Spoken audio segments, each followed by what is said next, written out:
Hello, नमस्कार दोस्तों। मैं आपका दोस्त एक बार फिर से आपके लिए बहुत ही इम्पोर्टेंट क्लास लेके आया हूँ दोस्तों। ये क्लास आरआरबी ग्रुप डी 2025 के लिए बहुत ही इम्पोर्टेंट है दोस्तों। आज की क्लास में हम एक नई सीरीज स्टार्ट कर रहे हैं जिसमें हम टॉप जो मोस्ट इम्पोर्टेंट जो 25 प्रश्न होते हैं उसकी फॉर्म में हम टेस्ट कराएंगे। क्या है टेस्ट? ये टेस्ट नंबर 1 है। हमारा टारगेट है 25 में से 25 लाना, और ये वो प्रश्न हैं जो पेपर में छपेंगे दोस्तों। और दोस्तों क्लास को अंत तक देखें और अपनी जो तैयारी है उसको परखें कि आप कितने तैयार हैं, जिससे कि आपको और क्या क्या पढ़ना है। जैसे कि पहला प्रश्न है कि प्रकाश संश्लेषण की क्रिया सबसे अधिक किस रंग के प्रकाश में होती है? नंबर 1 यानी ए है लाल रंग, बी हरा रंग, सी पीला रंग, डी बैंगनी रंग। तो इसमें से सबसे अच्छा जो आंसर है वो क्या है? इसको आपको मात्र 5 सेकंड दिए जाते हैं, इसको प्रश्न को सोचें। तो इसका आंसर है लाल रंग। क्या है दोस्तों? लाल रंग।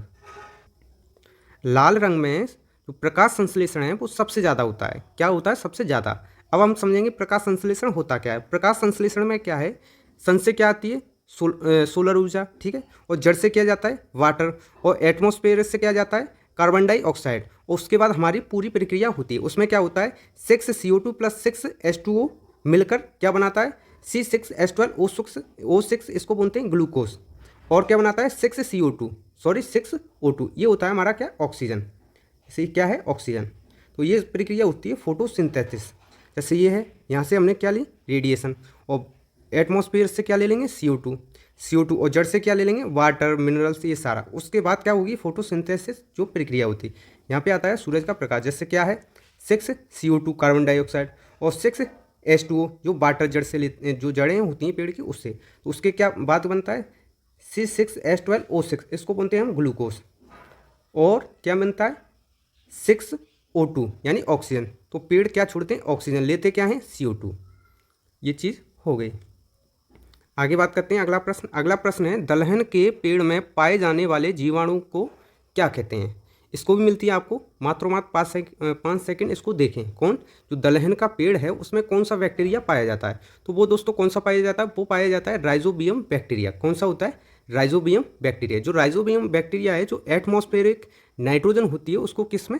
नाइट्रेट में बदलता है। जैसे ये है, जिसको बोलते हैं हम नाइट्रोजन फिक्सेशन बैक्टीरिया। क्या बोलते हैं? Nitrogen fixation bacteria. कौन सा है? राइजोबियम, ठीक है।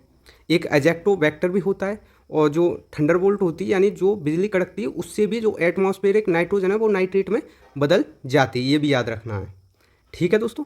अगला प्रश्न है कि पौधे जो नाइट्रोजन है किस रूप में ग्रहण करते हैं?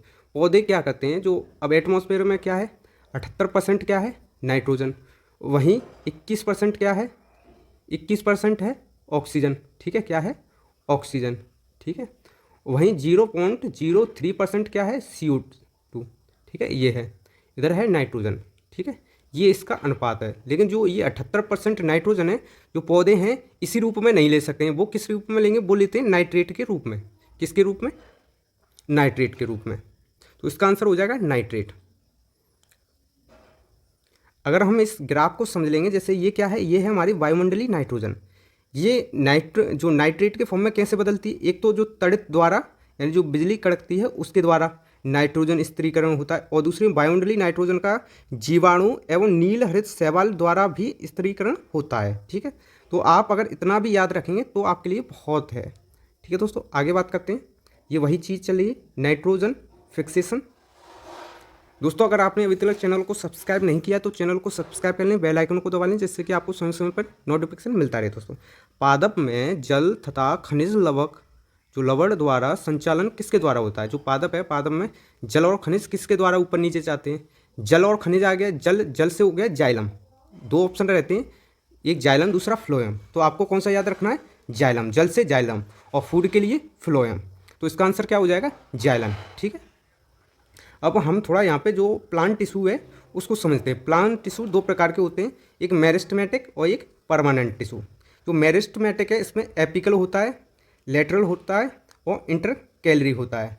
और वहीं परमानेंट में एक कॉम्प्लेक्स होता है और एक सिंपल होता है। एक सिंपल दूसरा कॉम्प्लेक्स। जो सिंपल में होता है उसमें पेरेन्कामा और स्क्लेरेन्कामा और कोलेन्कामा।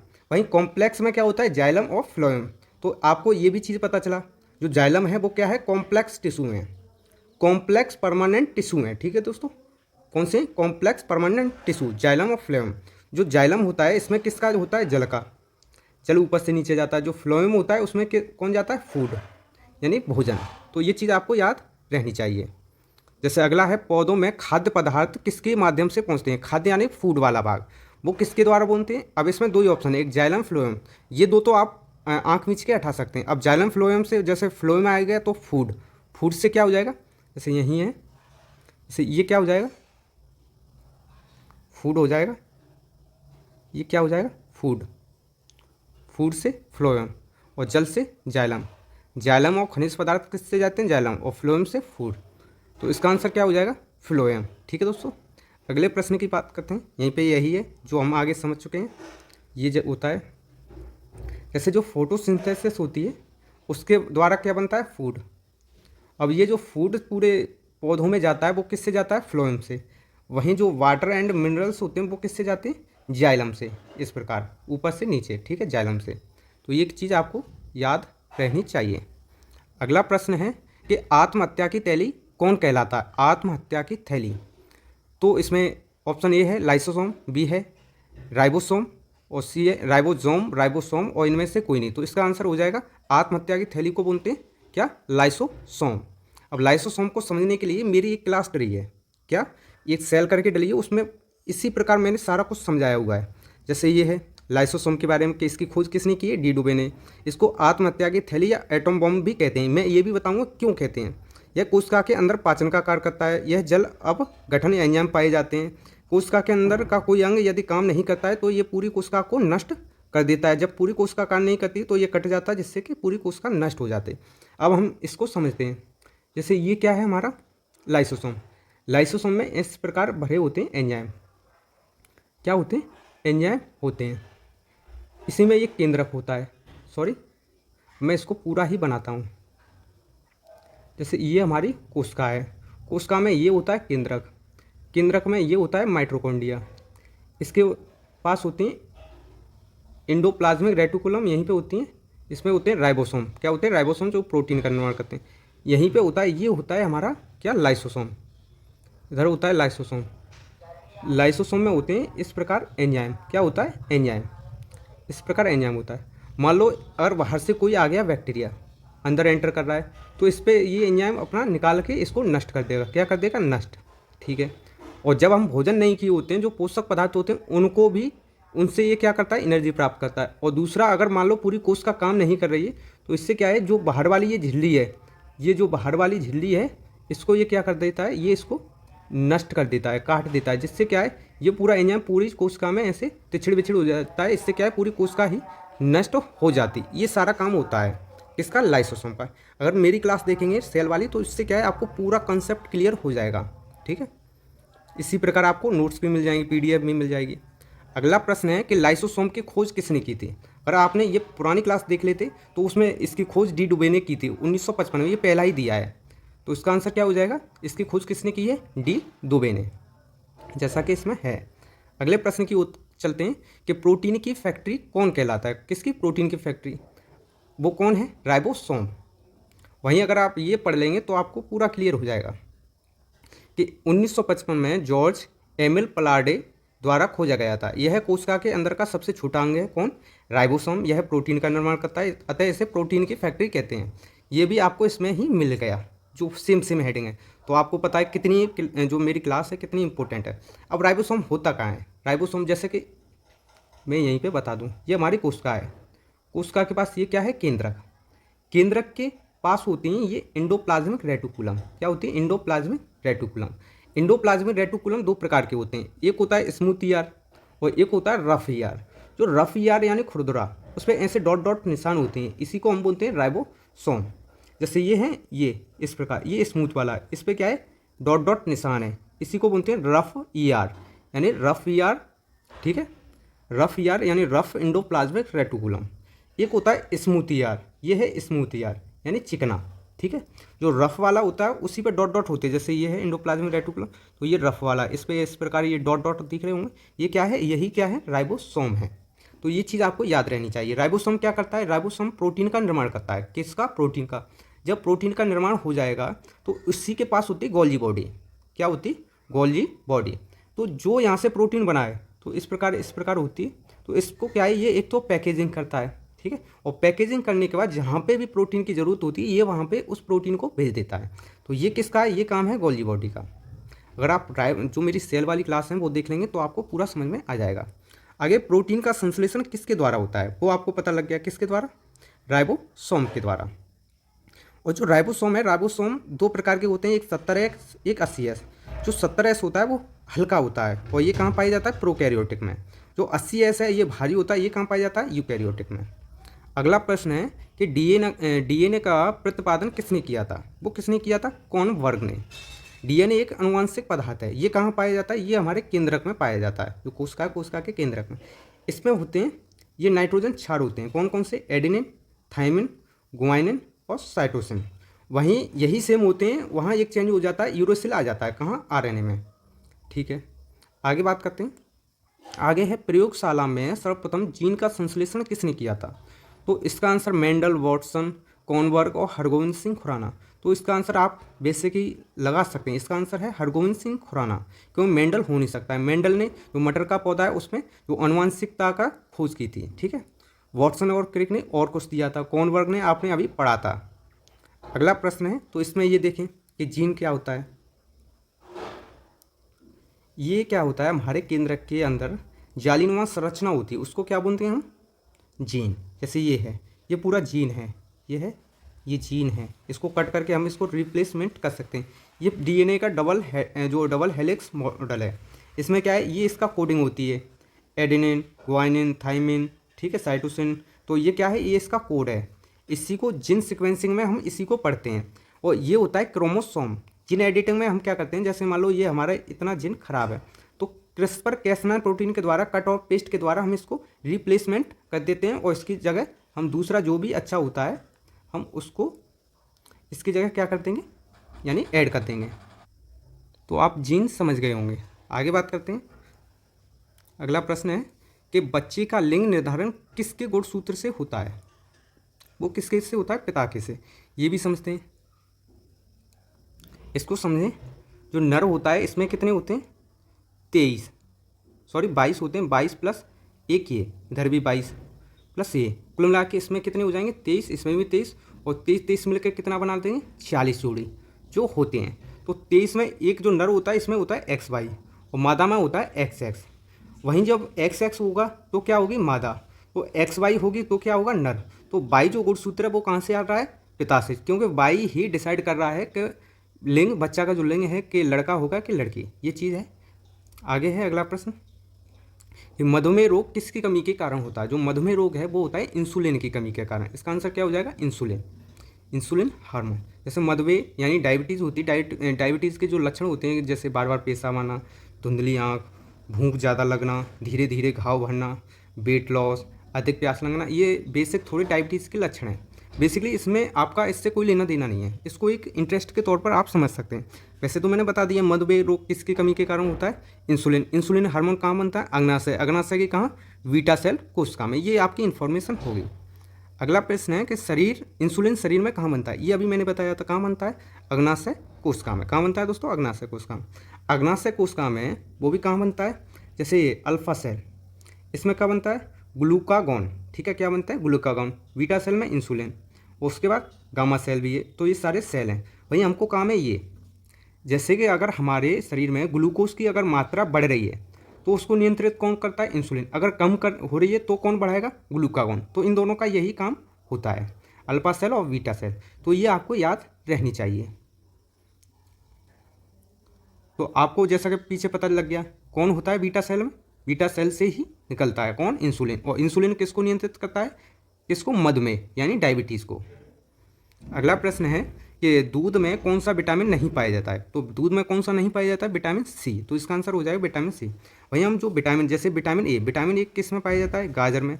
कुछ विटामिन है, विटामिन के स्रोत विटामिन ए गाजर, पालक, शकरकंद और दूध और अंडे में पाया जाता है। वहीं विटामिन बी मांस, मछली, अंडे, अनाज, फलियों।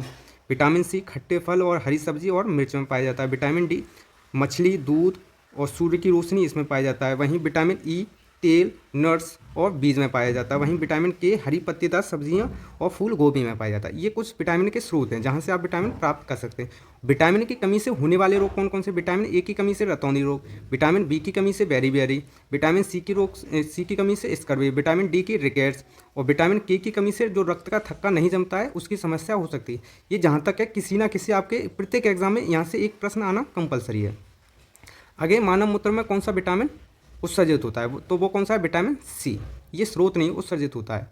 वो भी जैसे आप अगर थोड़ा यहाँ समझ लें, जो नाइट्रोजन युक्त पदार्थ होते हैं जैसे अमोनिया होगी, ये क्या करता है? जो लीवर है, लीवर का काम क्या है? नाइट्रोजन युक्त पदार्थ को यानी अमोनिया को किस में बदल देता है? अमोनिया बहुत खतरनाक है, अमोनिया बहुत खतरनाक है। ये क्या करता है? अमोनिया को यूरिया में कन्वर्ट कर देता है जो कम खतरनाक है। और यूरिया ये क्या है? ब्लड में मिलकर ये कहाँ चला जाता है? हमारी किडनी में। कहाँ चला जाता है? किडनी में। यूरिया किडनी में क्या है? तो किडनी क्या करेगी? इसको फिल्टर कर देगी और इसको यूरिन की फॉर्म में बाहर निकाल देगी। कहाँ? ब्लैडर में। ब्लैडर के बाद ये बाहर हमारे मूत्र के मार्ग से ये बाहर निकल जाएगा यूरिन की फॉर्म में। ठीक है, वहीं से क्या निकलता है? विटामिन सी उत्सर्जित होता है। आगे है, मानव शरीर का सामान्य तापमान कितना होता है? वो कितना होता है? वो होता है 37 सेल्सियस डिग्री। वहीं हम उसको फ़ारेनहाइट में बताएं तो वो होता है 98.6 फ़ारेनहाइट। ठीक है, normal human body temperature is 98.6 Celsius नहीं होता है, फ़ारेनहाइट। सेल्सियस डिग्री में 37। अगला प्रश्न है कि मनुष्य के मेरुदंड से कितनी जोड़ी तंत्रिका तंत्र निकलती है? तो इसका तो आंसर कितना हो जाएगा? 31। ये निकलती है स्पाइनल कॉर्ड से। वहीं दिमाग से कितनी निकलती है? 12। इसको हम थोड़ा समझते हैं। अगर आपने नर्वस सिस्टम पढ़ा होगा, इसकी भी क्लास मेरे यूट्यूब चैनल पर डली है। उसको जैसे एक होता है CNS होता है सेंट्रल नर्वस सिस्टम। जैसे ये हमारी खोपड़ी है तो ये क्या है? ब्रेन से निकलती हुई होती है एक स्पाइनल कॉर्ड, तो इसको बोलते हैं central nervous system. Central nervous system में क्या आता है? ब्रेन और दूसरा स्पाइनल कॉर्ड। ब्रेन में एक फोर ब्रेन, मिड ब्रेन और हिंड ब्रेन, ये 3 प्रकार के ब्रेन आते हैं। वहीं स्पाइनल कॉर्ड में जैसे स्पाइनल कॉर्ड और क्रैनियल कॉर्ड, जो स्पाइनल कॉर्ड होता है ये थोड़ा उल्टा हो गया है। स्पाइनल कॉर्ड से कितनी निकलती है? स्पाइनल कॉर्ड से निकलती है 31 जोड़ी। वहीं क्रैनियल से कितनी निकलती है? वहाँ से निकलती है 12 जोड़ी, पेयर इतनी निकलती है। भाई एक होता है PNS, पेरिफेरल नर्वस सिस्टम, ये भी है। ठीक है दोस्तों, ये था थोड़ा नर्वस सिस्टम इसका इंट्रोडक्शन। जैसे ये है, यहाँ पे बता दूँ तो इसमें क्या है? ब्रेन और ये, इन दोनों को मिलाकर हम क्या बोलते हैं? CNS यानी सेंट्रल नर्वस सिस्टम। इसमें ब्रेन आता है और स्पाइनल कॉर्ड आती है। पेरिफेरल नर्वस सिस्टम में नर्व आती है। नर्व कौन कौन सी? एक तो आपके दिमाग से निकलती है, वो कितनी निकलती है? 12 जोड़ी।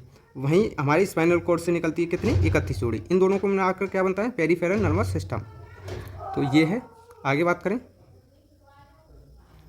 करें गुणसूत्र की खोज किसने की थी? जो गुणसूत्र है उसकी खोज किसने की थी? उसकी की थी वाल्डियर ने। जैसे ये चीज़ है, इसको हम पूरा समझा चुके हैं। आगे है, मनुष्य में क्रोमोसोम की संख्या कितनी होती है? वो कितनी होती है? वो होती है 46 जोड़ी। कितनी? 46। वहीं 23 जोड़ी कहाँ से आते हैं? नर से। वहीं 23 कहाँ से आते हैं? मादा से। 23 में होता है 22 + 1 यानी XY। एक होता है लैंगिक गुणसूत्र, मादा में होता है 22 + XX। ठीक है, ये चीज़ हम समझा चुके हैं। आगे है, सबसे छोटी जीवित कोशिका कौन सी? सबसे छोटी वो कौन सी है दोस्तों? वो है माइक्रोप्लाज्मा। वहीं यहाँ पे हम बात करते हैं, ये भी मैंने ये अपनी जो स्लाइड है उसका कटा हुआ है। सबसे बड़ी कोशिका होती है शतुरमुर्ग का अंडा, वो लगभग होता है 1.5 kg का। वहीं मुर्गी के 25 अंडों के बराबर होता है। सबसे छोटी क्या है? माइक्रोप्लाज्मा। मानव शरीर की सबसे बड़ी कोशिका क्या है? अंडाणु, ये मानव शरीर की है। और मानव शरीर की सबसे छोटी कौन सी है? शुक्राणु। और मानव शरीर की सबसे लंबी कौन सी है? तंत्रिका तंत्र। ठीक है, और मृत कोशिका को क्या बोलते हैं? नेफ्रोसिस बोलते हैं। अगला है कि शरीर की सबसे लंबी कोशिका किससे कहते हैं? शरीर की, वो कौन है? तंत्रिका तंत्रिका। लेकिन किसकी है ये? शरीर की, मानव शरीर की तंत्रिका तंत्रिका। या सब में देखा जाए तो जो व्हेल मछली होती है उसकी तंत्रिका तंत्रिका होती है, वो सबसे लंबी होती है। तो ये सारा कुछ हम बता चुके हैं। आगे, कोशिका का अनुवांशिक पदार्थ क्या है? जो कोशिका है उसका अनुवांशिक पदार्थ क्या है? वो है DNA। ठीक है, DNA कोशिका में पाया जाता है। उसके अलावा माइटोकॉन्ड्रिया में भी पाया जाता है। ठीक है, और DNA में जो नाइट्रोजन बेस पदार्थ होते हैं वो होते हैं ग्वानिन, साइटोसिन, थाइमिन और एडेन। ठीक है, आगे है दोस्तों, आगे कोशिका के भीतर श्वसन का केंद्र कहाँ है? वो कहाँ है दोस्तों? माइटोकॉन्ड्रिया में। तो इसमें थोड़ा सा हम समझते हैं कोशिका के प्रकार। एक होती है बाहरी श्वसन, जिसमें सांस लेने की प्रक्रिया, जिसमें गैस अंदर जाना और बाहर छोड़ना। इसमें क्या होता है? जैसे ये हमारा शरीर है, इसमें हम जब श्वास लेते हैं तो इसमें हम कितने, जैसे 78% क्या लेते हैं? नाइट्रोजन।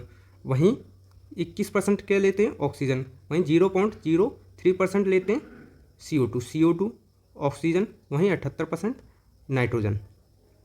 वह हम सांस छोड़ते हैं, इसको हम ब्रीथिंग बोलते हैं, तो नाइट्रोजन तो 78% ही रहती है, ऑक्सीजन लगभग 18% रह जाती, कम हो जाती है, वहीं CO2 4 से 5% हो जाती है, तो इसमें CO2 की मात्रा बढ़ जाती है। इसी को बोलते हैं हम बाहरी श्वसन। क्या बोलते हैं?